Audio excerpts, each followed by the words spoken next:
think one thing that really intrigues me just about the conference as a whole is from top to bottom, it's starting to trend upwards. Really, the only school I think in the ACC right now that doesn't feel that great about its future is Virginia. Maybe Boston College, but even schools like Syracuse, Wake Forest, NC State, Georgia Tech even, like there's reason for optimism. And that is a really, really good sign for a league that, like you said, has been dominated by the same 2 or 3 teams for the last better part of a decade. So to know that now all of a sudden those teams like the Wake Forest and Syracuse's of the world may not compete with Florida State and Clemson right now, they're not that far away, it feels like, from just being less of a drag on the league, where they can now maybe compete with the likes of the SEC, where it seems like everybody in every given week can knock off anybody else, except maybe Alabama. Yeah, Josh, a lot of the teams in the ACC have been down for a number of years. And even when Florida State won the whole thing in 2013, it was like, okay, well, they just won an ACC championship game 45-10 over Duke. They own the conference. Nobody's close. But, man, much more parity at this point.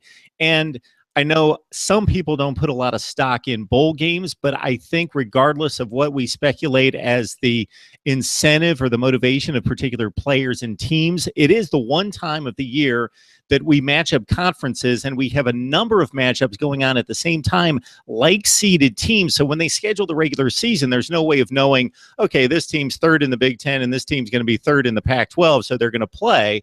We don't know that. So it's rarely that a common opponents like seeded teams play cross leagues, but that happens in bowl competition, so they're fair matchups. And man, the ACC really took care of business last year, and we're not talking about 1 or 2 games, we're talking about 13 games.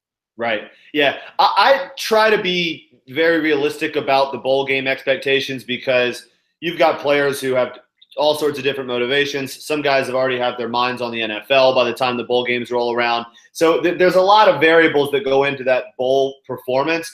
It was obviously very encouraging for the ACC. I look to what they do in the regular season, though. I mean, last year you saw Florida State against Ole Miss, Clemson against Auburn, and some of those rivalry games at the end of the season as well. The ACC stacked up well throughout the year in games where a lot more was on the line, maybe than a bowl game, which in my opinion is a glorified exhibition.